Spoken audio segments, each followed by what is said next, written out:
Hello, everybody. I have exactly 9:30 on my computer, so we will get started very promptly for our fun, exciting, self-guided tour of Meghan's kitchen today. I hope you all were able to find the link okay and join okay. You'll get every week, you'll get that automated email through Eventbrite as where you can access the Zoom link, but please feel free to reach out to myself or anybody who maybe is listed on your event ticket to get that link if you're having trouble. You're welcome to turn your video on, leave your video off. It's really up to you. We're obviously going to be right in Meghan's kitchen today, so she has her video on and I will leave my video on. But thank you so much for joining. We're so excited to have you all. We're excited you took this time in your calendar. Hopefully Friday is a fun day. You're looking forward to the weekend. It's easier to schedule that time for yourself. But my name is Nikki Prosh. I'm the Health and Physical Activity Field Specialist with SDSU Extension. We're really excited for this Making Me Time in May Friday series. For the next 5 weeks, we'll be hosting different sessions, all with the focus on self-care. We hope that this time can help, by hosting these different sessions, we hope it can really help you focus on your own personal health. It's easy to forget our own self-care, and it's a really important piece of our health, and it's something we shouldn't overlook. So we're glad that you all made this a priority on your Friday. Each Friday, as you probably saw in our registration, will include a 15-minute guided activity. So we'll have you guys doing things and learning things that way. And then we'll also have a short time at the end for question and answers specific to the session that we covered. We also have some short polling questions we'll do right at the end through Zoom that we ask that you stay on and complete if you're able to before you jump off. And then today, to kick off our series, I'll kind of get us started. We have Meghan Jacobson, who is the SDSU Extension Nutrition Field Specialist, and she'll be talking about mindful eating and giving us a guided tour around the kitchen. Before I introduce her, we'd like each of you to go ahead in the chat box and list your name and then maybe where you're located, just so we can all get a feel of who's all on the call. And here I'll give a little further introduction of Meghan. So Meghan's a registered dietitian and, as I mentioned, a nutrition field specialist with Extension. She serves as the program associate for South Dakota's suite of chronic disease self-management workshops called Better Choices, Better Health, which she was a star on PBS Focus last night talking about some of those programs. So go to PBS and check it out. Through collaboration with a variety of local, state, and national partners, she works to integrate evidence-based programs like Better Choices, Better Health to help manage and prevent chronic disease. So as we go on, if you have any questions, please feel free to type them in the chat box. I'm going to kind of serve as the moderator, so I'll help read those questions to Meghan once we're through with our 15-minute presentation. So we'll go ahead and get started. Meghan, I will turn it over to you, and I will stop my screen share. Wonderful. Well, hello everyone. Good morning and happy Friday. I hope everyone is having a great start to their day and a nice end to their week. I really appreciate you guys taking the time to be with us today for our first self-care session. This is really awesome, and like Nikki said, you're taking time for yourself this morning, and we hope you enjoy the rest of this month's sessions. So with social distancing and working from home, it has really switched up our routines, and we're getting used to a new normal. And this has created some new opportunities as well. One being that I'm able to join you today from my home kitchen, which is really fun for me and something that I've never done before. So I live out on a farm in Winford, South Dakota. So I hope that the internet connection is strong today for me out here. But this is really exciting and really fun, and I'm so happy to welcome you all into my kitchen today. So I'm also really excited that today we get to talk about the practice of mindful eating and how we can bring awareness and intention to our choices in our food-related behaviors. We all know that food is essential to life. It nourishes both our bodies and our minds, and it satisfies our cravings and gives us pleasure. We all have our own attitudes and patterns of behavior around food and eating, whether this is due to our genetics, our circumstance, or maybe some family conditioning that happened when we were growing up and how we got accustomed to have that relationship with our food and our eating behavior. So no matter what that may be or what has helped form that relationship, it's really woven through all aspects of life. Our health, both physical and our mental, emotional, intertwined into our cultures and our tradition, our social connections, and our environment.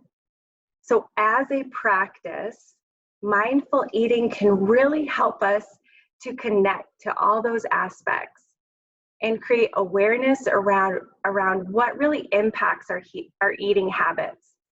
And this will in turn empower us to make informed decisions. And that's really where it lies.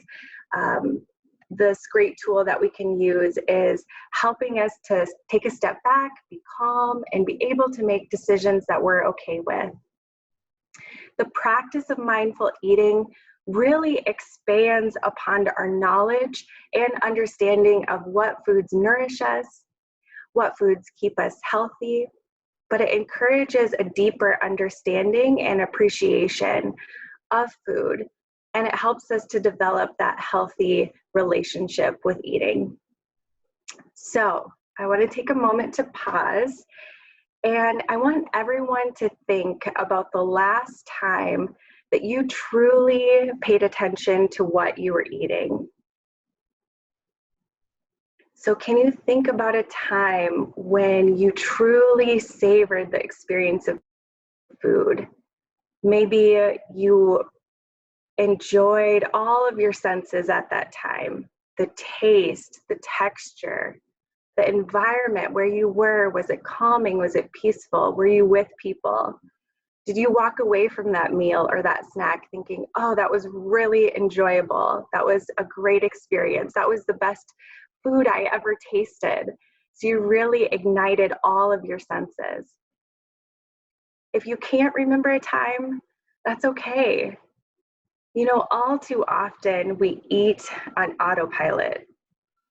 Whether we're eating a meal or a snack, sometimes our attention is somewhere else. Mindful eating really invites us to remove those distractions. And there can be a lot of them in today's society, in today's world. But mindful eating helps us to sit uninterrupted with our food. That may feel weird at first. That may feel something that is not normal for us to do if we think about how we eat every day. But knowing that that is a tool that we can use to eliminate distractions and be as uninterrupted as we can be and be as present as we can be with our food, with our meal, that will help us then to create that healthy relationship with our food and with our experiences in eating. So in doing so, we can begin to take time over a meal. And in slowing down, we savor those flavors, savor the aromas, textures, and environment, and really reconnect with our senses. So the focus of mindful eating practice isn't necessarily on changing the food that we eat, although it can be a practice that brings about that as a result. It's more about changing our thinking and our behaviors and our relationship with food. Mindful eating is not a diet. I do want to make a disclaimer that dietitians do use a variety of diets that have evidence, that are evidence-based for medical nutrition therapy and are used to treat specific diagnoses. This is managed one-on-one with patients under the guidance of a healthcare team, however. When I mention diets today, I'm referring more so to fad diets. And those are diets that promote practices that are not sustainable and are unsafe, such as restrictive eating. So in thinking about our conventional diet culture, what comes to mind? It may cause us to feel stressed. It may cause us to have emotions around eating and anxiety around eating. It may bring a lot of added pressure and ideas of false expectations. Many of us tend to view food as a reward or a punishment. It may be related to feeling like we deserve a certain bite or snack or spoonful of something and regard it as a treat. But mindful eating helps us to undo that thinking. It really encourages us to let go of that traditional all or nothing mindset, which can be disruptive and really hinder our goals of health and wellness for ourselves. So this practice of mindful eating has been researched and proven as a tool to improve eating behavior. It can help with weight control, and it can help people manage or prevent chronic diseases like diabetes. That is why you will see, and you may have seen, many practitioners use this practice to help patients in reaching their health and wellness goals. So know that this is a wonderful practice, is something that if you implement in your daily lives, if you work to become integrated as an easy habitual thing that you can do, it can be sustainable and it can bring about changes that have been evidence-based and proven. So how do we get to a place where we have a healthy relationship with food if we're not there already? Like I mentioned, the way mindful eating works is it helps us to honor our internal cues. So for those of us who have children, or if you've been around children, you may see this in live action. You know, they are very in tune to their internal cues. And throughout adulthood, many times, we are conditioned to ignore that for a variety of reasons. And our schedules just don't allow us to maybe take the time to listen to those internal cues. So mindful eating practice inserts a pause to help us be aware of our own decision making. It's almost as though we're slowing down a recording to see our progress stage by stage, the trigger, the emotions that kick in, and then the entire sensory impact of eating. And only when we stop to notice this chain can we start to change our behavior and our thinking about food. With this awareness, we're more likely to see how reactive and how impulsive we can be sometimes. And this is a skill that mindfulness affords, meaning that we can consider our food selections in advance. Think about planning a grocery list or doing some pre-planning about what you're going to order on a restaurant menu, or maybe pre-planning for your kitchen. You know, we're less likely when we do things like that to feel any guilt or any shame about our balanced choices when we took the time to make a calm choice and have that plan in place. Once we're able to trace back our emotions around food and really acknowledge all of the different dynamics at play, we will be better equipped to put down any notion that some foods are good and others are bad. So putting food in a box. Food is food. And in looking at it this way, we can free ourselves from the emotions that fuel our habits. We don't have to eat our feelings. And on the occasion that we do, we can learn that we don't have to beat ourselves up for doing so or feel bad for doing that.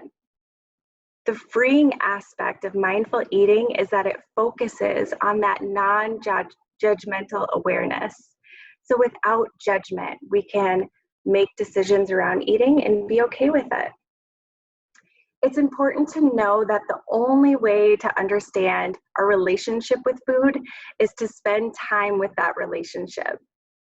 It's called a mindful eating practice because it's something that you need to do on a regular basis and repeat that practice as with any habit that you have sustained. So, to practice mindfulness and create awareness during your next meal or snack, here are some quick questions that you can use for your daily mindful eating practice. First, why are you eating? So take a time to reflect on that.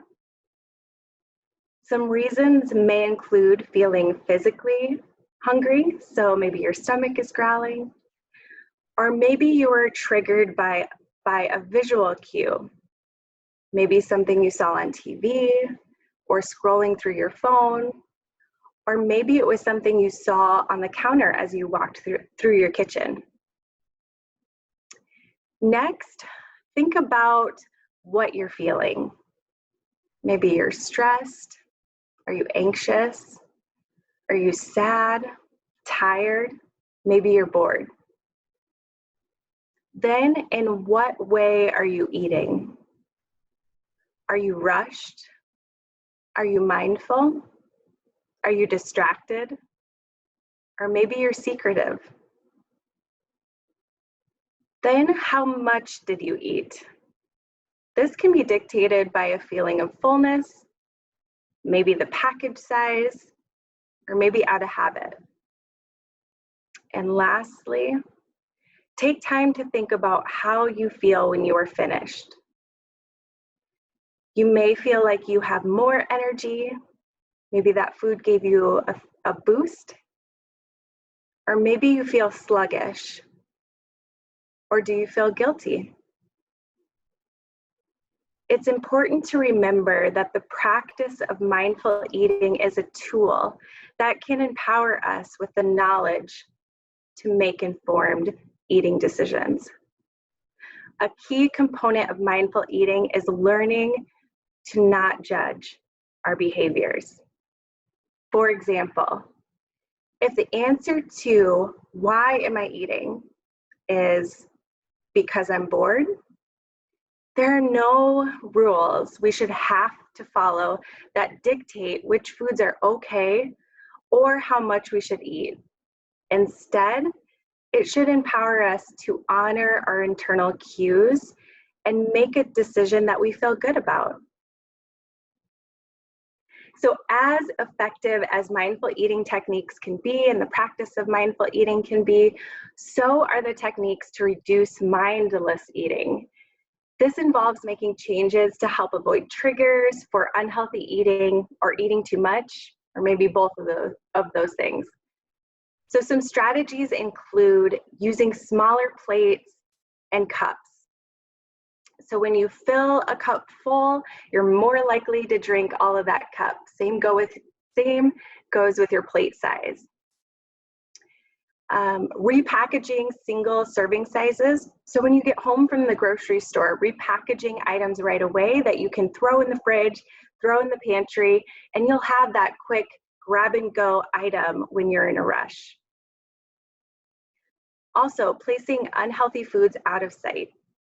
As a visual trigger, just keeping them out of sight will allow us to use mindfulness and calm decision making for when we honor our internal cues and make the choice to eat them.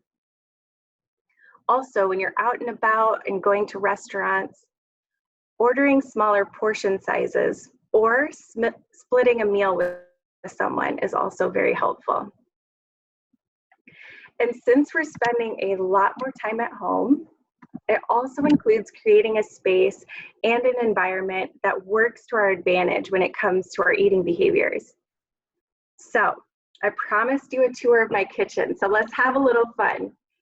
Okay, so behind me, I need you to help me clear my counters of any triggers that you see that may trigger me to mindlessly graze or snack as I walk through my kitchen space. I don't know how well you can see behind me, so I will scoot you a little bit closer and let's take a look.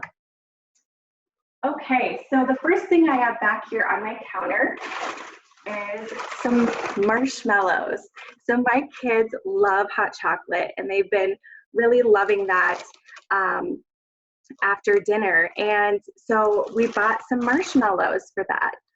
Well, as I could expect, my 4-year-old woke up this morning and I had these on the counter for today's session, and he went right over and asked for some marshmallows, which is totally fine, but it was a visual trigger and he probably wouldn't have done that if he didn't see the marshmallows on the counter.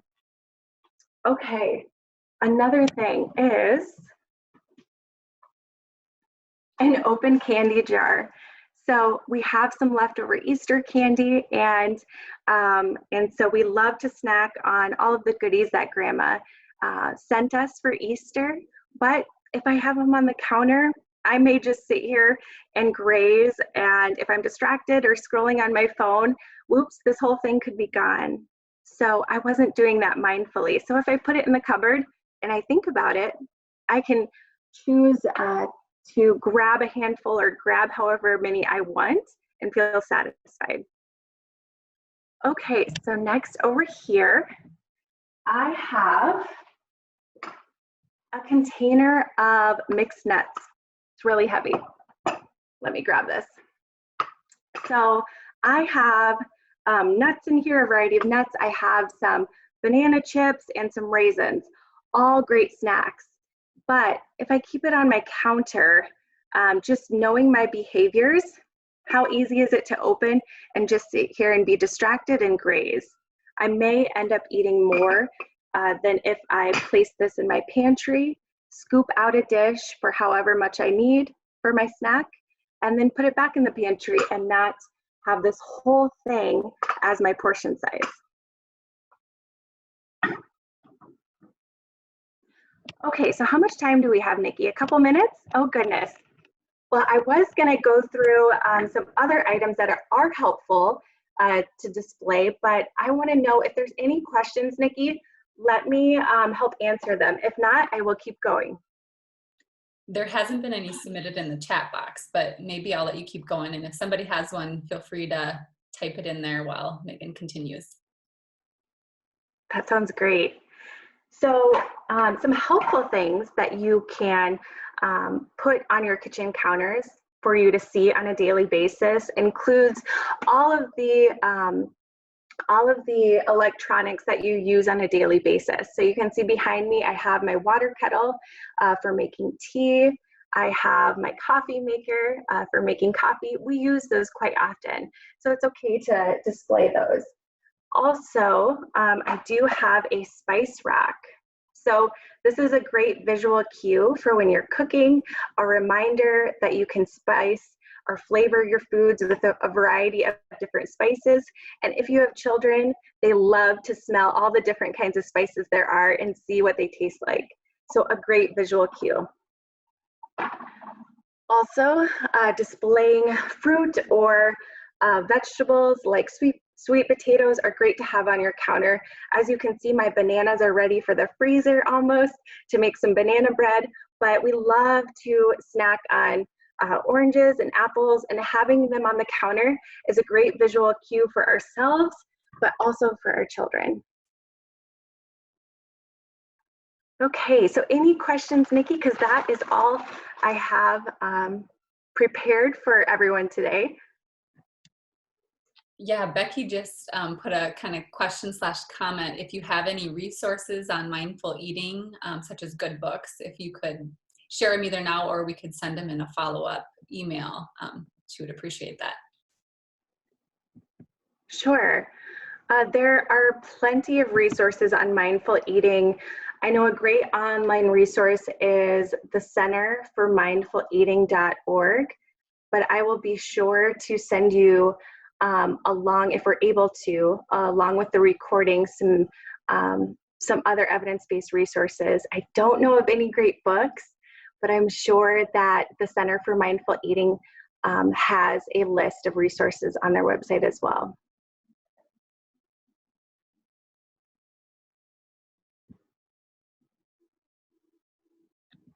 Perfect. Are there any other questions for Meghan or about today? You can unmute too if you don't want to type it in the chat. I'll ask one for you, Meghan. As we're moving into warmer weather, I know both of my children are fully aware that there are popsicles in the freezer. So do you have a healthy option for a popsicle other than the traditional popsicle? Yes, I know. I love that about warm weather. So think of all those awesome snacks that kids gravitate during the summer months. And I would say anything that you do, a couple important things to keep in mind is our language that we use with our children. So no matter the type of popsicle, saying, oh, that's a wonderful idea. Should we have it after lunch or should we have it before we go play on the swing set? So giving them a choice to decide when they want that popsicle, and maybe trigger some thinking around, oh yeah, I should eat my lunch first and then have a popsicle. That would be a nice thing. If you make any version of a homemade popsicle, there's plenty of recipes online, and invite your kids to help you make that. That's just a fun idea to always involve kids in the kitchen no matter what you're doing.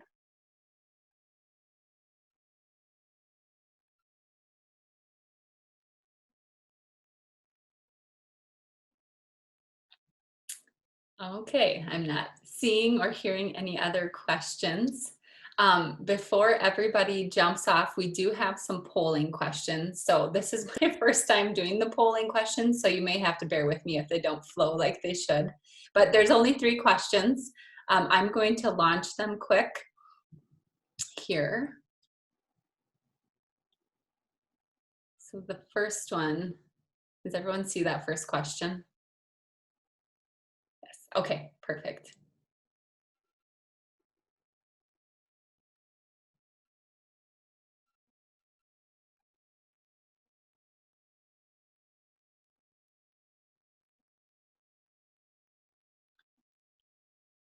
Give it a little more time. I think 5 more people it shows need to vote.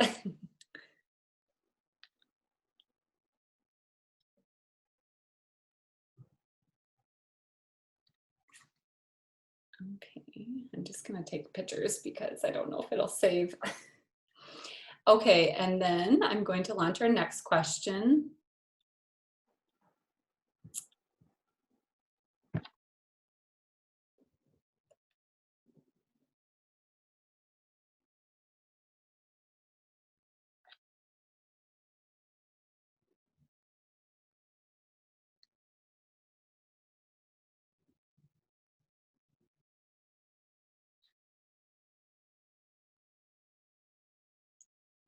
Okay, last one.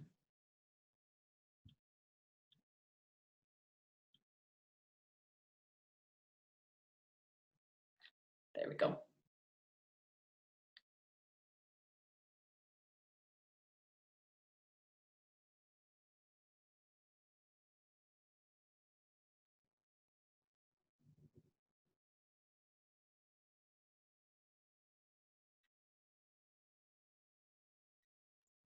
All right.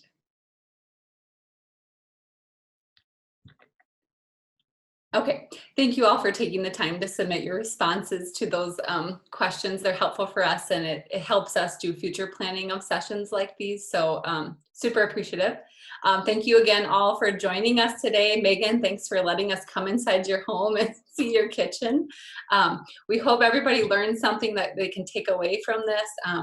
They scheduled that time for learning some self-care tips, especially around mindful eating. We hope to see you next week, same place, same time. And actually, I will be doing the session next week, and I will be taking us all through a seated, gentle yoga session. So feel free to find a space that's most relaxing for you. If the weather is cooperating, feel free to go outside and your internet doesn't get iffy out there, you can sit outside. We'll be doing everything from our chair, so you don't need to set up a mat or anything to go through the session. Please reach out if you have any questions. It was really nice to kind of see some of you and meet you all through this virtual platform. Happy Friday, happy weekend. Have a great, it's supposed to be beautiful today, so enjoy the sunshine today as much as you can. Thanks, Megan, and thanks, everybody.